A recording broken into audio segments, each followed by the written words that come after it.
some sort of improvements to Caters Lake have been on our Parks and Rec master plan since about 2008. So various levels of improvement.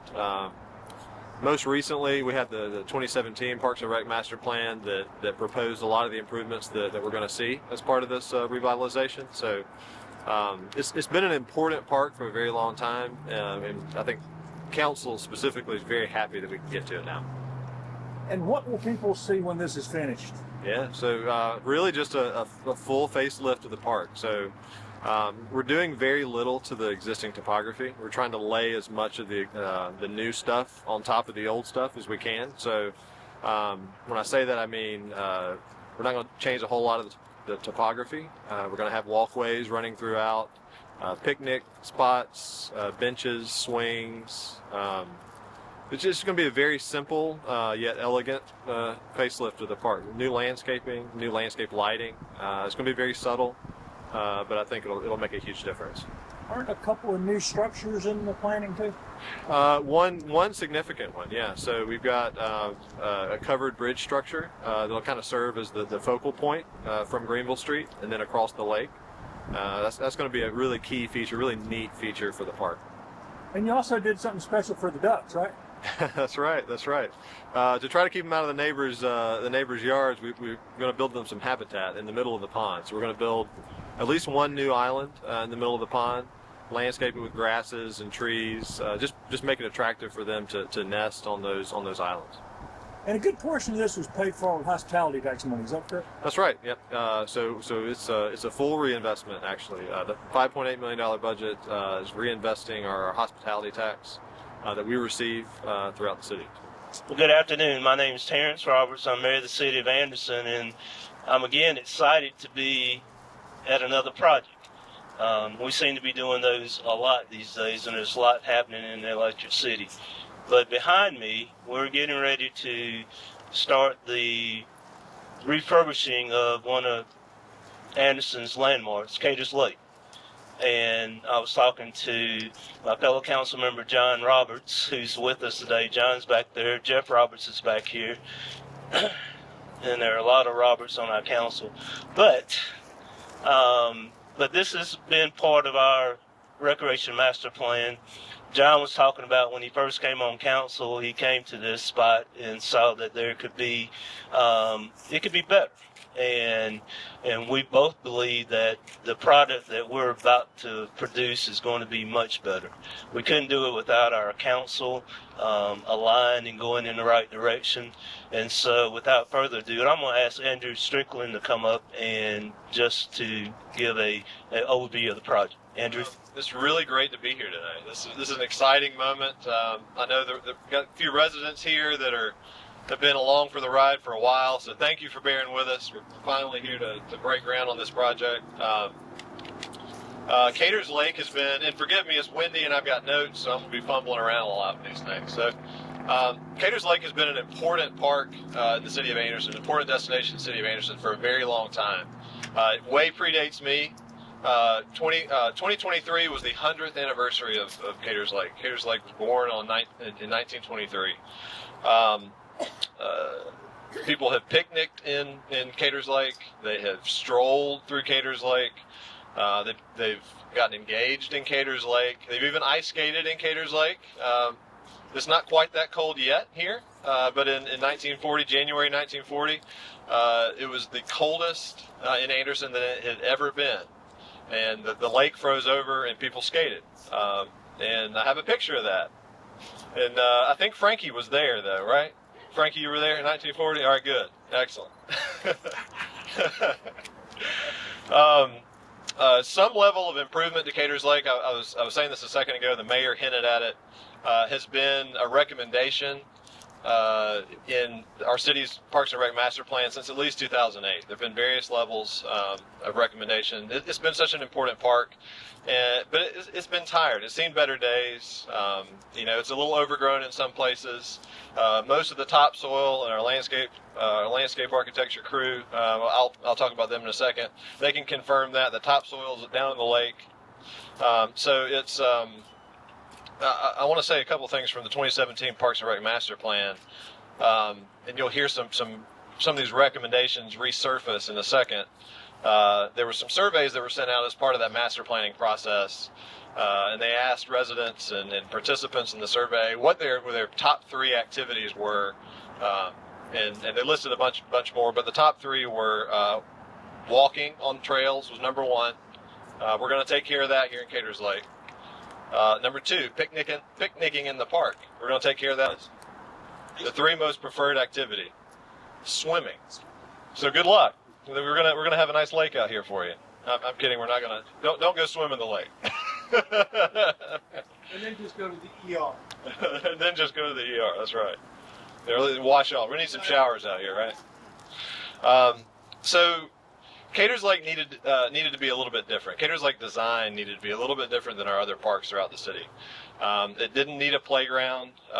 It needed to remain passive. This is a neighborhood park, most importantly.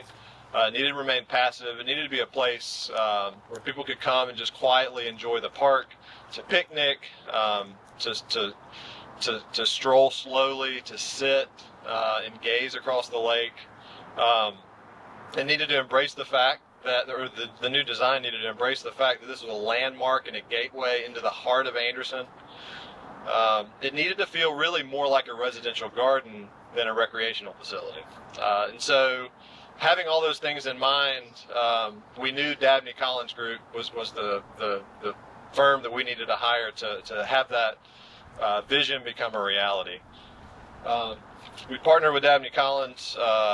They have a reputation for getting details right. Details are so important, especially when you're sitting and gazing across the park. You notice details that you don't notice when you're driving by at 40 miles per hour, right? They design landscapes that accentuate existing topography and features. They have a fresh set of eyes, very importantly. I had to twist their arm. I remember having this conversation with Nathan. I had to twist his arm.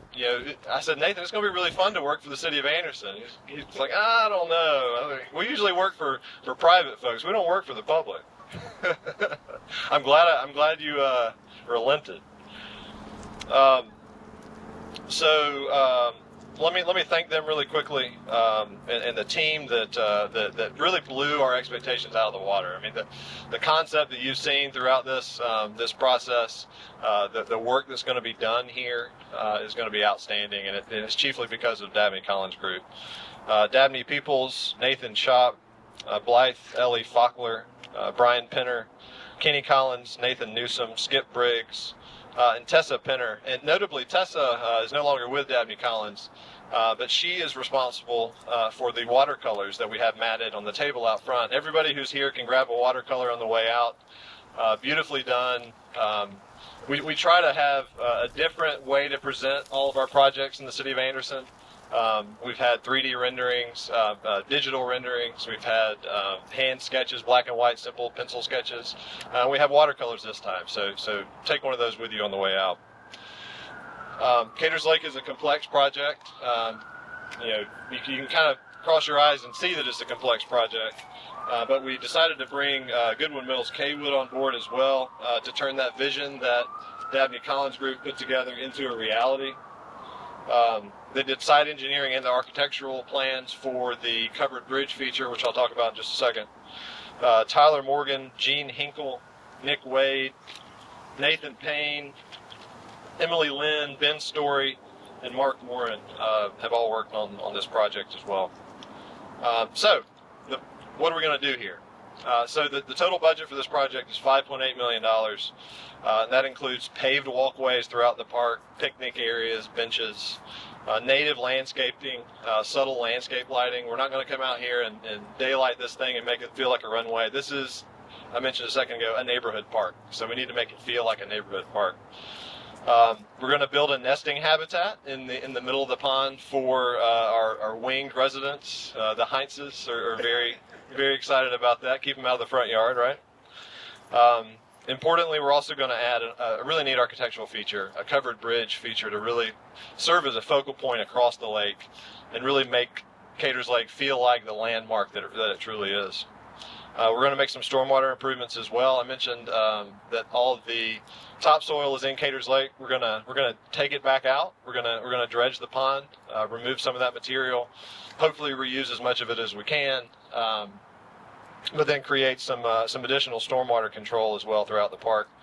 Hiawatha Drive and East Greenville Street intersection is going to be closed permanently. It's going to completely eliminate all that speeding cut-through traffic through this neighborhood. SEDOT will then install a traffic signal at the Mauldin and Greenville Street intersection. So that's going to be controlled by a traffic light, which is, I think, a welcome improvement there. I think see some claps. Yeah, that's a big deal. Construction is set to begin in earnest end of January. I know our edifice team, our construction team, will do that as quickly as possible. Now that I've said that, right?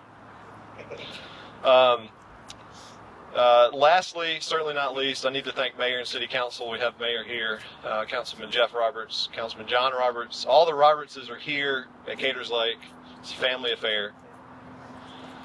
Thank you for being here. Thank you for your vision.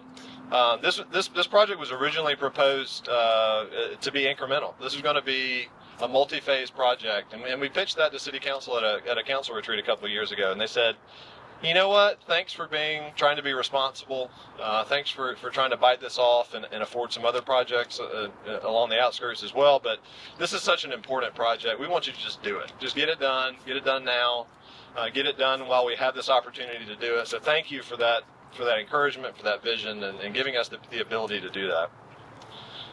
So let me introduce our construction team. Mike Eager is here with Edifice Construction. He's standing here in the wings.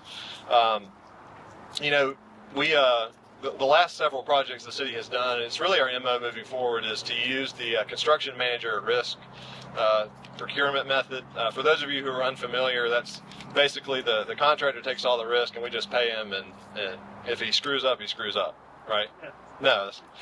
So it's a really responsible way for cities to do projects, and we've come to use it on several projects in the past, and we're going to continue to use it. But it relies on partnerships. It's really important that the owner, the city, the design team, and the contractor are all partners on the project. We come together early. We finish the design as a team. The contractor's on board when we're finishing the design to tell us what we can do and what we can't, and how much everything's going to cost. And it's really beneficial. It makes the actual construction process so much easier, so much better. And we've really come to appreciate that. Edifice has been a very good partner. They're currently working at Lindley Park as well. We've had the same team for Lindley Park and Caters Lake. GMC has been involved on Lindley Park, Edifice as well, and we're bringing the team over here to Caters Lake as well. So, Mike, come on over. All right. Well, hello everybody. I'm the substitute speaker today, so I apologize for the subpar performance in advance. But I'm here to represent Edifice. We're the general contractor for this project. We're here to celebrate the groundbreaking for Caters Lake. First off, I want to thank the City of Anderson for trusting us as partners on another project. It's always a privilege for us to collaborate with a strong group of leaders that places people at the heart of every initiative. Anderson's leadership, specifically Andrew, who we've worked very closely with, have a very clear vision for what they want for the city of Anderson. One that prioritizes meaningful improvements to the quality of life for its residents. And on behalf of Edifice, I want to thank everyone involved, the city officials, community members, and the incredible teams. I know GMC, we worked with on Lindley, and Dabney Collins on this one, for bringing this vision to life. So, we're looking forward to another successful project with the city of Anderson. Thank you.